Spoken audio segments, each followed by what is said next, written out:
Welcome to Our Girl Relationships. We talk about the problems people face in their day-to-day lives. Let's start with the video. I, female, 32, am currently 6 months pregnant. This is mine and my husband, Dee's, male, 30, first child, and both of us are an equal mix of excited, scared, and hopeful. Dee and I have been married for 3 years, and I have to say that he is an amazing man. I grew up with a very distant family, focused on my performance in academics and the number of trophies I brought in, while Dee grew up in a big family with two brothers and a sister. He has a loving, warm personality that often makes him the center of attention. I mean, when we were dating and even now, I can catch girls on the street doing a double take or making eyes at him. But he shares his warmth with me and me alone, and his family also makes me feel welcome. I can confidently say that I'm probably closer to my in-laws than my actual parents right now. Since I never had any siblings either, I did also try really hard to gel with my brother-in-law, male 25, and sister-in-law, female 28. And while the brother-in-laws are very nice and think of me as their big sis, my sister-in-law was always a little distant with me. Dee says that she's just uncomfortable around me since I'm a city girl and they grew up on a farm in Minnesota. Maybe he suggested she doesn't really have a lot in common with me, and that's why there's not a lot of interaction between us. That does make sense to me, so I settled into a healthy and respectful distance from my sister-in-law. We're family, but won't go out of our way to visit each other or know intimate details about each other's life. However, sometimes everyone has to get up close and personal, and these parents often organize big trips to random tourist sites as a family vacay. Since I was pregnant, we didn't go too far. I've settled in Minnesota with my hubby. We decided on visiting the capital and checking out the Cathedral of St. Paul, making it a weekend getaway. Taking an RV, we drove up to the city and settled into a lovely Airbnb as our home base. But due to a miscalculation of available rooms, hubby had to share with his two brothers, and I ended up being shifted to my sister-in-law's room. This was probably the most awkward setup for me, but I viewed the silver lining as a way of getting to know my sister-in-law better. In fact, she was quite nice to me and pretty decent to share a room with. However, she had one weird habit. Every time she took a phone call, she would go out of the room or sometimes ask me to leave. I assumed that she had a boyfriend or wanted to take a private call, but I glanced at her phone and noticed that someone called Bessie, 3, had been calling her. Like the last 5 calls were from this number. Now, Bessie has been sister-in-law's bestie since high school, but she's also a bit of a running joke in the family. The reason being she's unhealthily obsessed with Dee, like she had a crush on him during high school but never grew out of it. We know about this because she often comes to the in-laws' place during parties, and every time Dee is in the room, she gets flushed and starts stuttering. I'm not the jealous kind of wife, and I mean, it'd be tough to be a jealous wife with the kind of attention Dee gets, so I just play off her behavior.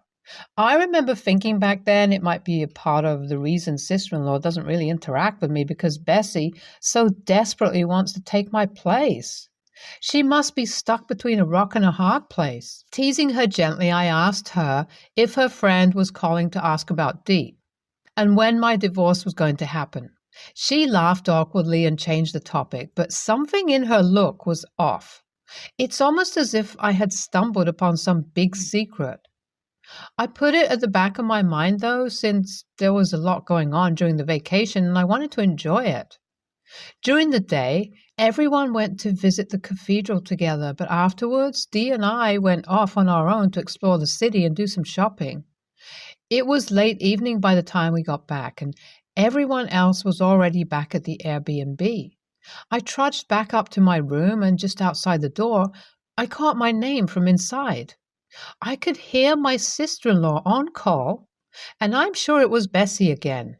I wanted to turn around and wait in the living room while she finished up her call, but curiosity got the better of me. I mean, I had heard my name after all, so I stood by the door and listened in. This was what I heard my sister-in-law say. Yeah, she's out with Dee. Yeah, shopping and seeing the city. So boring they've become. I swear my brother's so dull after he got married. Miss City Slicker has changed him for the worse. What's that? Yeah, due in 3 months. Haha, it would be funny. Bitch, I get what you're saying. If she slipped or something happened, they'd probably be through. Maybe I'll push her down the stairs myself. She's too soft anyways. I mean, if that happens, you could always ask Dee out after a few months. You'd be a much better fit for the family than her. I was shocked. I mean, that's putting it mildly. How could someone say something so horrible about anyone? I turned around and went to my husband's room where I found him and my brother-in-law's chilling. I couldn't stop the tears at this point and just fell into his arms crying. Without being forceful, he asked his brothers for privacy and asked me what happened. I told him what I had overheard and what it meant, and he got deathly quiet. I'd never seen him like this before. Gently, he said that he'll make up an excuse and we could go home. We booked a shuttle back to our town, and I spent the whole ride overthinking and stressing out. After reaching our house, Dee told me that he would make things right next week Sunday. I had no idea what he was planning, but his behavior had made me feel like my reaction was valid and I trusted him. I knew I was in the right because he finally told me what he had in mind, and it sounded like a perfect plan. Come next Sunday, I waited to see it all unfold. Firstly, he had asked his parents and siblings to come over to ours for a nice roast, followed by a movie night. Dinner was perfectly fine, and while I felt nauseous just seeing sister-in-law, I powered through it. Then we got ready for movie night. Dee had set up a projector that faced one of the living room walls, and it looked like it was going to be a magical experience. He hooked up his laptop and instead of pulling up Netflix, opened a folder titled Surprise Bitch. It was filled with screenshots he had with Bessie, and Dee ran through them one by one, starting off the whole show by saying, "Everyone, this isn't going to be a movie. But Mom, Dad, I'm going to show you why after today I will never talk to your daughter again. At least not until she apologizes to OP on her knees." Sister-in-law was staring at him confused, not really knowing what was going on until he pulled up the first screenshot. All the chats were from after we left the vacation early, and Dee had basically used his charm over Bessie to make her admit that her and sister-in-law often joked about my baby miscarrying. It was much, much worse than the one time I overheard them. It was apparently a running joke. Dee had to play into it and try to act like he was in a loveless marriage. Little did Bessie know that he and I used to look at her chats and laugh. LOL. It didn't stop there, though. Bessie basically admitted that sister-in-law was telling her that she should shoot her shot with Dee.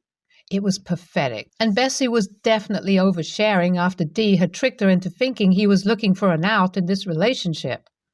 As Dee scrolled through each image while slowly telling his family what he had done and what I had heard at the vacation, the atmosphere in the room reached a boiling point.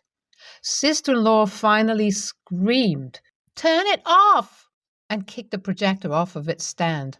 Mother-in-law and father-in-law started shouting at her after this, telling her that she was a terrible person. That wasn't how they had raised her. Brother-in-law and Dee were kind of just watching and enjoying the drama. Sister-in-law looked at me and said, "You nosy bitch, we were just kidding around, and why do you have to take it so seriously?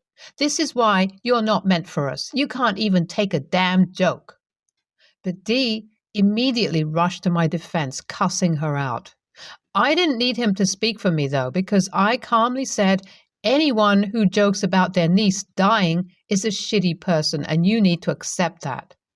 This was also the first time anyone except Dee and me knew the gender of our baby, and that added to the chaos of the whole scene.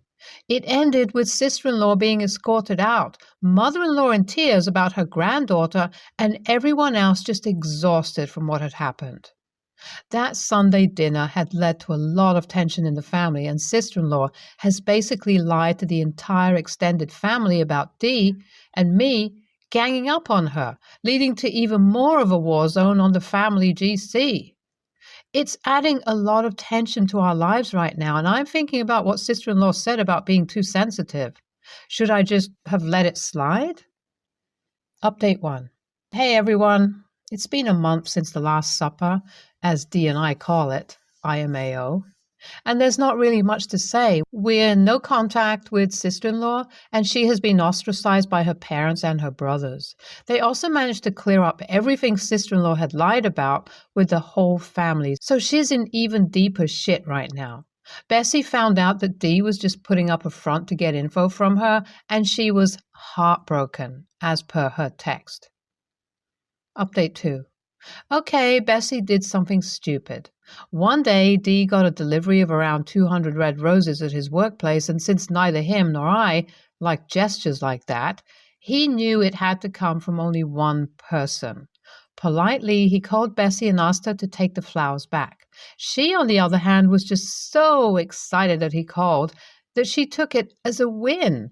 When Dee became a bit more strict about the whole situation, she burst into tears and hung up on him. So, right now, if anyone on Reddit wants 200 roses for free, DM me. Update 3. Sister-in-law reached out to us after Bessie's latest escapade. She said that she was the wake-up call for her and made her reevaluate her friendship. Although it was a tough decision, she said she no longer speaks to Bessie and she hopes we can take her back into our lives. However, she still thinks that it was okay to joke around like that, and her only problem was that Bessie took it too far and actually tried to steal Dee from me. While Dee did genuinely consider this, I said that I need her to genuinely understand why those comments aren't okay, even as a joke, before we can move forward. However, I do think she is remorseful, and with time, we'll get there. I also want her to apologize to the extended family for lying. NTA, and your sister-in-law is clearly unhappy about you being a part of the family unit. Instead of voicing it helpfully or actually fixing things with you, she chooses to make terrible comments. Disgusting. NTA, and I don't even know what the deal is with Bessie and your sister-in-law. I get that she is her childhood friend, but if anyone was that obsessed, I'd cut them off. And even beyond that, it's clear that sister-in-law had problems with you. I'd resolve it before letting her back in your life. Next story. I've been married to Stella for 7 years now. Together we have 5 children, daughters from my previous relationship, Kyra 11 and May 7. A son and daughter from Stella, Brianna 13 and Jaden 8, and a son together, Lucas 2. My 2 are 50-50 custody, while my stepchildren only see their bio father every second weekend. My wife and I agreed to split finances and have mostly kept them separate, aside from a joint account for essentials, bills, groceries, house, etc. We both used to be high earners, though had terrible hours. When our parental leave for Lucas was finishing, our children begged us not to go back to work, that they hated the before-after school care and wanted us. In the end, my wife went back, but I quit and got a new job. It was much lower pay, but essentially school hours, so I was able to be there for our kids. Stella has been paying more of our joint expenses, but otherwise it's been fine. I wouldn't say the split has been firm, though. I do buy stuff for my stepchildren or pay when I take them all out. It's more the big payments that are separate. Brianna goes to a private high school. I was talking about high schools to my sister since Kyra is in year 6, and realized that on my current pay, I won't be able to afford to send her with her sister. My ex is barely willing to pay the costs related to public school, let alone a private one. The school is so much better than the nearby public school, and I know Kyra wants to go to her sister's school, so I tried to talk to Stella and asked if she would be willing to help. It's education, and she's close with my daughter, so it's not like I'm asking her to pay for something crazy. Stella refused, and I would have accepted it even though I was annoyed. But she went on saying that I knew we were split finances and I made my choice when I took the lower paid job. That I got more time for less money, so I can't complain that I'm paid less. I got pretty upset about that. I didn't stay home for fun. It was for our family, our children. I loved my job, but I had to sacrifice it for them. It was worth, of course, but still. Stella basically said that it was my decision, so tough luck, that she's not going to finance me. I got angry with that and told her that she knew the consequences of her job, so she can deal with her children then. Her money won't be used on mine, so I won't use my extra time on hers. They can stay in care until our old hours. Stella got pissed back, accusing me of using her for money and calling me a complete a-hole for suggesting what I did for my stepchildren. We argued pretty badly. She thinks I'm being greedy, selfish, and petty, but it's not like I'm asking a mooch. I would still foot 50% and get my ex to contribute as much as I can get her to. Yes, it was my choice, but it was for all the children, for our family. Besides, I literally take care of my stepchildren more than my own, 85% versus 50%. I'm not just being lazy or focusing on my own children. I've been there for them all, so I think it's frankly unfair for her to refuse to help even a little. But obviously she thinks I'm being an a-hole. SH, but you more. Like heavily leaning YTA. You needed to discuss this when you decided to cut your hours. It doesn't sound like the decision was in any way a mutual one made between you and your wife, but all of you. Despite that, your wife has been willing to pay more of your shared expenses, which at least somewhat compensates for the extra childcare you are doing. For some reason, you waited until your kid was about to start high school to even think about where she'd go and how you'd afford it. You sprung on your wife that, despite your prior agreement being different, you want her to pay tens of thousands in tuition she wasn't planning on. Also, no kid needs to go to a private high school. Your daughter will be fine at a public school. I also assume you are not paying any of Brianna's tuition, so she's going to have to pay full tuition for her kids and half for yours. That's a fuck ton of money. I don't know exactly what she makes, but she'd have to be incredibly wealthy for that to be a chump change. Your wife also should have been more proactive about thinking through how all this would play out. You should have made a thorough and explicit agreement when you quit your job. This marriage sounds messed up, honestly. Next story. My mom and my wife do not get along and probably never will. I told my mom right off the bat that my partner was going to come first, and my mom said she understands that. But I can't make her like her, and that set the tone for our current distant relationship. My wife is currently pregnant with our first child. My mom did make a brief appearance at the shower and gave, to be honest, a shitty gift. I know that sounds entitled, but based on her income, it was kind of shitty. My mother-in-law, on the other hand, is over the moon and seems to think this is her to-do-over baby. She talks about nothing but the baby. Both extremes are annoying, to be honest. Anyway, we saw my mom recently at a wedding and we're all seated at the same table. Some people at the table were talking about my mom's upcoming wedding and making a big deal out of it and asking a lot of questions. My mother-in-law turned the topic back to the baby shower and then commented that my mom really doesn't seem excited. My mom laughed it off and said she is getting married. She literally doesn't care about anything else. I could see the hurt on my wife's face. My wife demanded to know who would say something like that. My mom said nothing in person, but her wedding is much more exciting to her than someone else's baby. My mother-in-law was horrified and reminded my mom that it was her grandbaby. My mom said yes, so not her baby, but her wedding. My wife mouthed to my mom, "I literally hate you." And that was the end of that. After we left, I brought up to my wife that I don't think what she said was fair. They don't like each other. My mom understands not liking the mom means she won't be close to our child. And to be honest, she's right. It isn't her child, but it is her wedding. I get why that is more exciting for her. My wife was very offended, said I shouldn't have taken my mom's side, and said I disrespected our baby. ESH. Your wife needs to be an adult. So does your mom. It's been well established that your mom is an AH to your wife and they don't like each other. Everyone just needs to accept that and move on with life. Your mother-in-law jumping in there trying to control everyone's feelings, oh my God, baby, is also a bit much. Mouthing, I literally hate you, at someone else's wedding is so trashy.